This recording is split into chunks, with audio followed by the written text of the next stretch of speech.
All right, everybody, it's me, Jessica Grace, right here. I'm looking for my camera. Right here inside of Jesus Choir Live. Thank you so much for being here with us. As you can see, we have a phenomenal guest in with us today, and it is Todd Dulaney. What's going on? Jessica, what's going on? I'm just relaxing. It's good to be here with you. So good to be here with you too. I was so excited to get your information, like your press release about what you're doing, your new music. And I mean, I just love your new song, Revelation. Tell us a Thank little you. bit about that song and what you've been up to. Oh my goodness. So the pandemic for one has been crazy. So that kind of forced Hmm. me into the house and I had to like learn a whole new way of life. So I've been, Right. stuck in the house with the kids, my wife, and just like that has been torture because they they have their own way of life and I had to learn how to do it. I was used to traveling and had to like unlearn all of this other stuff. So, but in the midst of all of that, I was still able to produce some new music, and that's how we got to Revelation 4. That's what's up. So, I mean, you mentioned the pandemic and just all of the chaos that's been going on. How have you been adjusting to that as an artist? So it's just like it's pulled out a new level of creativity. Last year we did the drive-in, so we had people drive up and do the concert, and that was different. You know what I mean? Because I mean Hmm. it's kind of different singing the cars than it is singing the actual people. And so I mean, it's just been crazy, Jay. Like I never imagined that we wouldn't be able to hug each other, shake hands, do all the stuff that we normally do. But it's pulled out another level of creativity, and I've just kind of been enjoying the fact of it's kind of been pulling a little bit more out of me. Right, right. That's what's up. So creativity, as an artist, and then I love your style of music because you're more of, to me, like a worship artist. Uh huh. Have you found yourself, kind of, I guess, gaining new heights as far as like in your spiritual walk with God during this time? Uh, I'm, just to be real, the pandemic is pulled like I guess like the worst, the best and the worst out of you. You know what I mean? Like Hmm. like the pandemic got you relaxing. So I mean, whereas before I was in a rhythm where it's like my prayer life, my study Right. life, it was in a pattern. But in the pandemic, it was kind of like, hey, I really don't got to prepare for nothing. It's Hmm. kind of tough for me to consistently seek God the way I normally did. So it really, Hmm. really was challenging, really, for my spiritual life because I found myself Hmm. getting lazy, not wanting to read, not really wanting to pray, just wanting to get up and do nothing because we stuck in the house. Wow. Wow. So what has been some of the steps that you've taken to kind of challenge yourself to, increase in your prayer time and your worship time? Yeah, so I really honestly, it taught me how to like really force myself to do this stuff on my own. Like you can't rely Hmm. on church. You can't rely on me Right. going to church. I mean, because I think that's what I was doing before, and along with a lot of people, we just like relying on, hey, I'll just meet you on Sunday morning. Now we can't even meet Right. on Sunday morning, and so it taught me to really kind of force myself up every morning and say, hey, you gotta get on your face. You gotta dig in by Hmm. yourself. You can't rely on the pastor. You all alone. And so I think that's the whole gamut of it all for everybody Hmm. is that Hmm. we were forced to be alone and seek God on our own. And so, Hmm. but those are some of the things I put in place, just forcing myself to get up. And it's challenged me. And I think I've grown a ton. And obviously, being able to come up with a song like a Revelation for it, especially in the pandemic, that really was out of a challenge and challenged Wow. myself to produce more. Wow, that's powerful.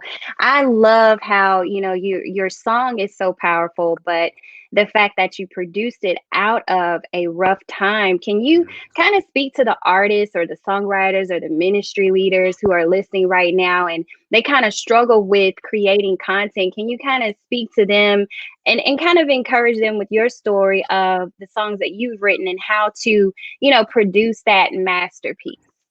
So the thing is you just I'm true to who I am. Like Hmm. That's I'm good. not trying to sound like anybody else. We got tons of different sounds in gospel music and in music, Mm-hmm. period. And then what happens is you'll have a group of people that'll tell you your sound doesn't matter, or what you sound like won't even work. I had so many people Mm-hmm. tell me like that won't work. There's no room for that. Wow. You know what I mean? That sound is not. And here we are, five, six number ones later, it's working. And if had I Mm-hmm. given up at the sound, or the thought of a lot of people that told me that my sound was irrelevant, then I would have just quit. And so my word to people is just be who you are. Do what you're called to do. It's room for you. Like you're gonna have Mm-hmm. so many people that are gonna tell you that what you do is not enough. It's whack. We don't need it. And one day it'll be the same people that'll be showing you love later on in Right. the future as well. Yeah. I love that. Be who you are. There is room for you. That is so cool. I really agree. And I think that so many times, when we're trying to, attain that goal, or reach that dream, we're struggling with competing, Yeah. competing and trying to Yeah. live up to the standards of other people and things of that nature. I mean, how about you? Have you ever had a moment where you kind of felt like maybe either left out or felt like you kind of had to do more or be more to Absolutely. measure up? Absolutely. Like, yeah, I'm sitting there like, absolutely. And for me, I felt like the system of gospel music Yeah. was set in place before. I mean, obviously, long before I came along, and so me coming into the picture, the system, I felt like it was pushing against me. It was kind of like, oh, Mm, you ain't hand clapping, foot stomping. This ain't no right. gospel music. Like Mm, you ain't singing like some of these singers. And I mean, that pressure tried to make me feel like, nah, you can't do it. But wow. I just promised myself. I said, man, I got something to offer. Like I got Hmm. something to offer, even if it's not what you used to. I still got something to offer. I didn't even know it was like praise and worship. Everybody just kind of branded my sound as like, oh, he's a praise and worshiper. No, this was just what I have. You know what I mean? Like Hmm. I wasn't trying to be a praise and worshiper. I was just giving you what was on the inside of me, and the Right. people started calling it whatever they want. You can call it whatever you want to. I was just giving you the gift that God gave me. Right, right. I love that. And with that, you've been a part of just creating a new path, Wow. for artists. I love that. Wow. Talk about that a little bit, because I Wow. think a lot of people really want to take the traditional paths that are already set, but some of us have been anointed for being a trendsetter. So Yeah. so talk about, paving the way for other artists to be who they are, and share some on that. You know, um, a lot of people went before me that kind of began to forge a new sound. Israel Houghton Mhm, was one of them. mhm, William McDowell, even Ron Canoli is another worshiper that went before, and I'm grateful for them because mhm. they released a sound that allowed me to make more sense with my sound. But as far as forging a new like lane, man, Right. you just gotta be bold enough to do this stuff. Like you gotta That's be good. bold enough to just be on your own. Like I never cared about fitting in. I've always been like this though, Jessica. Like even in school, my mom and them, we had problems. Like I was always in trouble because I wanted to push against the system. I wanted to be Mhm. like, okay, well, why are we doing this though? Are we doing this because this is the only way? Or are we doing this because there's been nobody to push against the system? And so Wow. here I come, and my parents are like, Todd, can you just do what they ask you to do? But mama, why are we doing it like this? Like, is that the only way we can do it? Or is there another way? And so I've always been one to want to see, is there another way? Is there another Mm. sound? Is there another, can we open up the Bible and just sing it? Can we, this has always been my personality, I guess, like a little bit of a rebel. Let's just try it. And so I encourage people out there, man, just try it. It's got to be Wow. another way to do things that we've been waiting for, and everybody is waiting for you. That's powerful. So I want to talk a little bit about purpose. I really love your story. I was telling you, Jay Blake was the one that was my brother was like, Todd Dulaney, he's awesome, and your story of, coming from professional baseball. I mean, coming from it was Yeah. professional baseball, right? That's right. That's right. Yep. Okay, I was making sure I'm on it. So with that, coming from playing, professional baseball over now into music and, being an artist, talk about that transition and why you even made the transition. So that transition was probably the hardest transition of my life because it required for me to give up something that I love. Anytime you have to give up something that you love and trust God that He's gonna come through on the other side, that's tough. Like Right. that was tough for me. Like my family, they all said you're crazy. Like that's dumb. Like you're gonna make so much money if you play baseball. You don't even know if you're gonna make money in gospel and blah blah blah. And seriously, that stuff hurt.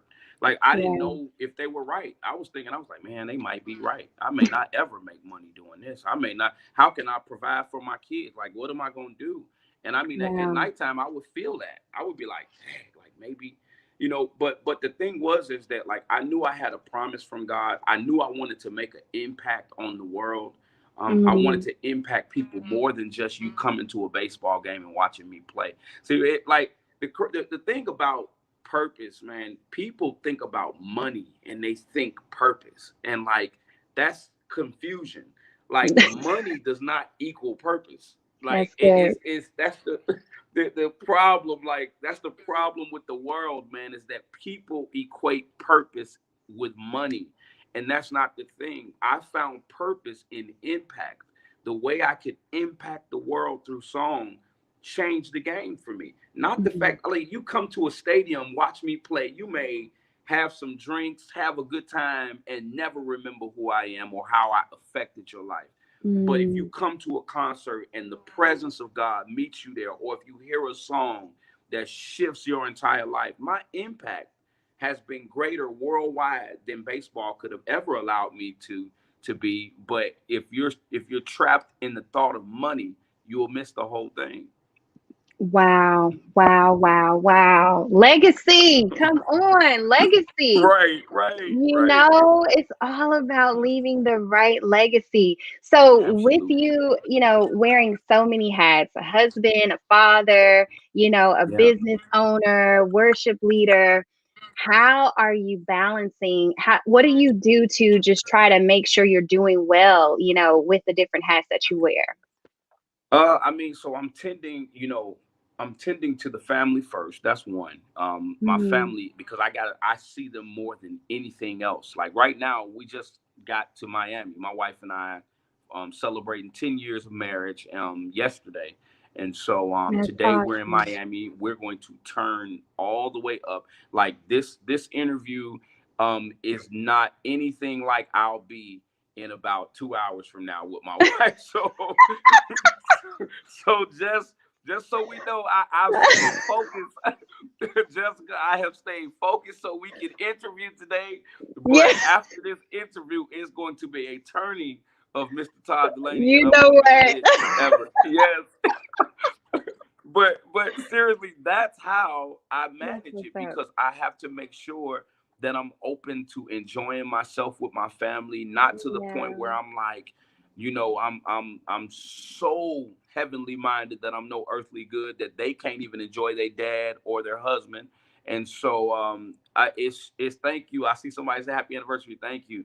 But yeah, so I have fun with them, and then I have fun on stage, and I balance the whole thing out. Yeah, yeah, that's good.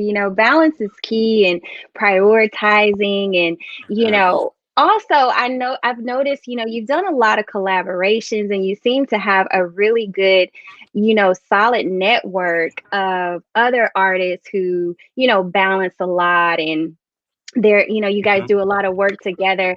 Talk a little bit about, having a positive circle, within what you're doing to help you stay focused. So this is what you just. This is good. This is really good. I'm gonna really touch on this real good. This is my belief. I Okay. don't have to be your friend just because we do the same thing as a career. Right. I that's one of my rules. I do not have to be friends with you just because we do the same thing as a career. Like not every gospel artist do I call friend. That's just, Hmm. I mean, I know it's like, well, we all in the kingdom. The people are like, we all in the kingdom. We should all be friends. No, Right. we are all brothers and sisters in Christ, but we are Right. not all. You are not my friend, and so I'm very very particular about who I call friend and who I allow into the circle of trust in my life to pour into me on that level. Because I mean, let's just be real. Just because you do the same thing to somebody, that does not mean that they want to see you win. And I don't care if it's in the church, Mm. outside the church, around the church, on the backside of the church. It don't matter. And so I treat it the same way. If I'm gonna call you friend, that's gonna be because I trust you. I trust that we're Right. headed in the same direction. And yes, I do collaborations with people, but I do them because we're like-minded, like-spirited, Hmm. headed in the same direction. And just because you sing gospel music, don't mean that you and me are gonna be friends.